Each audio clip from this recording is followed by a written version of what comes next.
Hey guys, so today we're doing Corp on the live commentary. There was two highest thumbs up comments, so we're pretty much on the same number of likes. There was the Chaos Alley and here, but I decided to do here first, and I might do the Chaos Alley next week unless there's another one that gets thumbs up. But I want to do the Chaos Alley at some time because that's something that not many people do, so that would be a good choice to do. Now, there's the two topics that were chosen were either talking about the combat triangle or talking about buyable skills. And I think I'll talk about buyable skills because it's something I can talk about a lot more. And so here I am. I'm with my friend, but she's not in the Skype call with me, so I'm just by myself. So we're gonna kill Corp. So let us just tell her. So overloading up. Now there's lots of buyable skills in RuneScape, and getting max is a big problem for people who are poor. Just wanna let's get this on. Go in. Because obviously to max you need to be able to get all these skills, and oh my god, this is actually quite hard to corp when doing this. Right, go dreadnought. Where's my dreadnought? Oh, it's there, it's there. Right, should I pre-melee? Not even sure. We're deciding to do the Goliath method just because I can use Divine and it makes it a lot easier to record, I guess. And it's something I haven't tried before. Right, so skills, right. To get max, obviously you need prayers are buyable, herb laws are buyable, crafting's really expensive at the minute because of the lack of bots compared to before. Smithing, farming's quite expensive, construction. So to get max, you've got to do all these, and there's normally cheap ways to do it, which is a slower XP rate. Like you can go and do for construction, you can do a cheap method quite easily. You can do, well, obviously oak dungeon doors are a lot cheaper than doing mahogany for one. Like oak doors are only about 100 mil to 99 or approximately, which isn't too bad, I guess. But even that's still quite a lot to some people. So the discussion comes where, do you do the fast method or do you do the slow? Because if you do the fast method, obviously you spend less time training construction, and then you can go and do bosses, make money or something.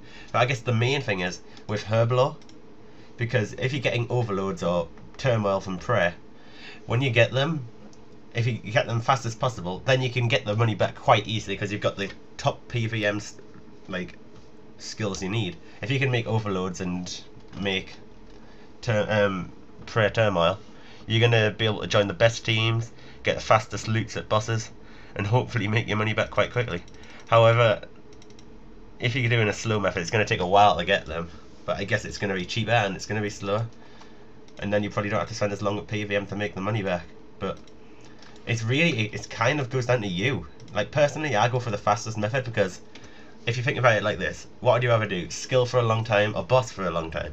Like to me, obviously a boss is a lot more fun, so I'd much rather go and do a boss because it's better than skilling, than standing making potions all day long to get herb law level, or going and firing bones, which isn't too bad. I forgot to drink super and recover.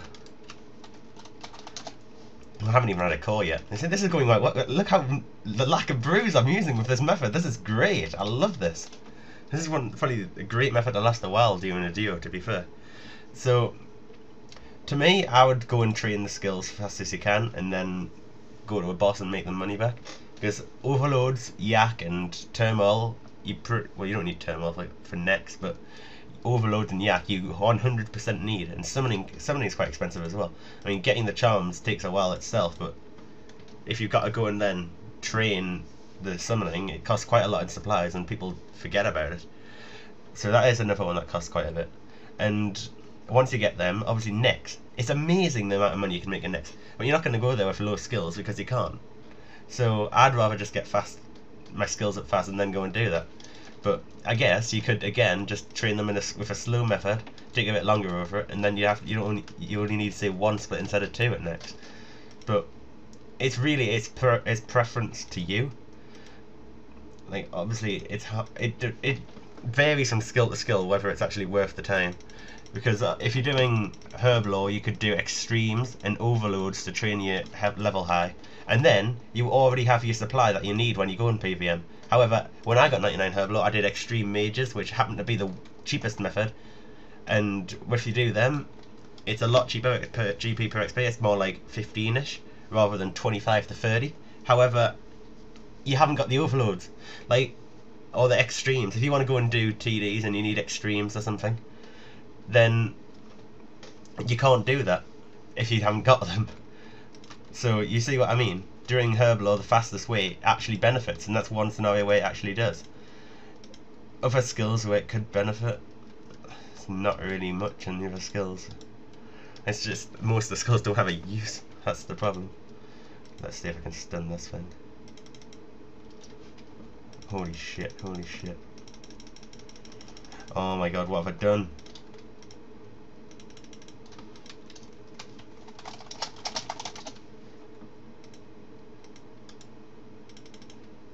What the hell was that? See, what did these? That just so slid across the floor. You've seen that, haven't you? That was insane. Oh shit. Right, back to killing. After that complete fail. I think I'm actually gonna get a kill. Oh my god, what happened there? Did that Dreadnought just kill it? Is she that smart? Oh my god. I have no idea what happened. Anyway, so if you're going to train Prey again, you probably want to do it with Frostbones. I mean, it's not even that much more expensive. I think it's like, I'm not 100% sure, it's about double the GP per XP. And that's not too bad, because they're about triple the XP per hour. So if you think about that case scenario, it's faster to go and make the money back, because you have to make, like, not as much. Oh my god, it's her drop. Oh my god, coins! Oot! Not bad.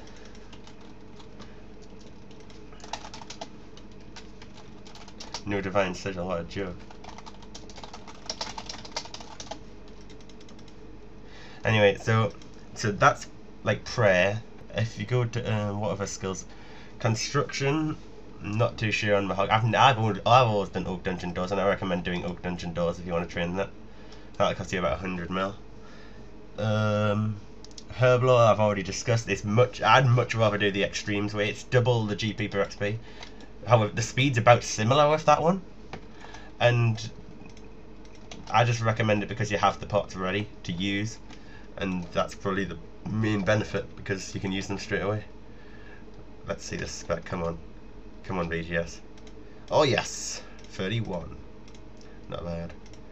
You can, yeah, if you want to do corp, this is a great method if you've got Goliath gloves. Obviously you need a divine for this to be really, really good, but if you pre melee, you can't hit with melee, and then it's mage attacks. You cannot absorb so much anyway, and then you got a divine on top. It's just barely take any damage. It's like, you've seen how many few brews I use in a duo kill.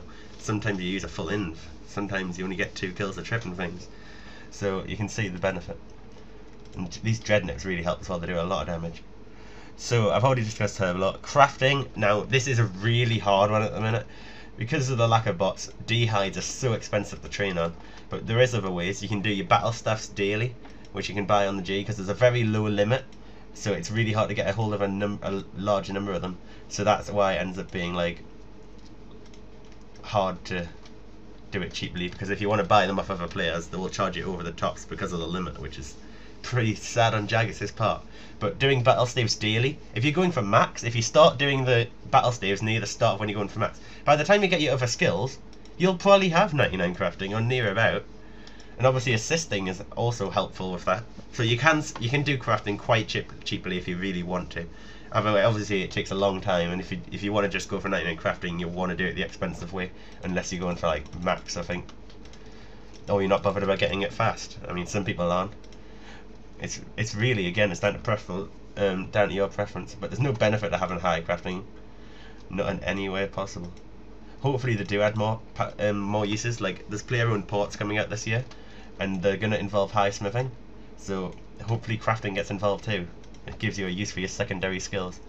And then fletching is about break even. If you do the regular, just making mage longbows, stringing mage longbows, or whatever you want to do. But if you do broad arrows or something like that, it can be like 10 GP per XP. However, it's 600k an hour compared to what, under 100k, I think. So you can see the difference. You spend 10 GP per XP more, so you'd probably spend about 100 mil to 99 instead of 0. But you get it 6 times quicker. So if you think you can make 100 mil in the time you save, which should be quite a lot considering you're going 600k an hour faster approximately, or 500k, I can't even do maths and I'm doing a maths degree, what? So 500k an hour saved, and to 99 you could save quite a few hours. Whether you can make 100 mil in that time, who knows what you can do. If you can go to next, it's probably quite possible, because if you go to next you can get one split and it can be 50 mil. It's pretty epic. Let's just stun this. Let's see how this goes this time. Oh yes, I'm beast at stunning. This is like the first time I've ever stunned as well. Let's see, I'm like this is a boss that I've never really got into because of the fact that you don't get a grave. That's what I've never liked about this boss, because of, you just like in the past you risked it a lot. Now you can tele straight back here and it's a lot easier. But in the past, you had to run through the wilderness to get here and everything, past revenants, and it was just, if you get a random event, that was what was like horrible. If you got a random event, you could get screwed. Oh my god, my BGS owns. It's gonna get wrecked now. Watch it, will not hit zeros. Look at this, beasting now. So fletching, it's kind of up to you. I did the slope method personally. Smithing. Now, it depends how you feel about training skills. If you do addy plate bodies, it's a lot more click intensive, and it's not much GP per XP different anyway. However, it's about the same XP per hour. And then if you go to Artisan's Workshop, it's uber AFK, but it costs a lot more. You will spend many times more, and it's about the same XP per hour, but you'll get 5 minutes AFK per inventory. So you can see the massive difference. But again, that skill is just personal preference. There's no benefit to high smithing either, so it doesn't matter whether you get it fast or slow. I mean, you're not gonna. It's just whether you like training it. How much money you've got is probably a big factor. If you're rich, why would you bother with the harder method if it's gonna be the same speed anyway? Let's. Oh, I forgot the ring switch. Oh my god! Holy elixir! This. I've barely done any corp and I just get a holy elixir. Like, this was quite expensive on me, so well, it's only 812k, but not complaining. Barely did any corp and I get that. Not bad at all. And then fire making, right? Fire making is probably quite a big one. If you do it at Herbal Habitat, it's free. It's about 200k an hour or so, and you get a bit of woodcutting XP, which isn't bad. And you also get Herbal Habitat seeds, which if you want to train Hunter as well, it's very useful because you get the seeds and you can make the pots ready for Hunter. And that'll save you a lot of time because it's hassle getting all the seeds. Sorry I had to pause it there anyway. So I'm doing the skill again. Where was that at? I was on about fire making, wasn't it? So if you're getting Hunter, I'd recommend doing it the slow method because it's going to save you a lot of time.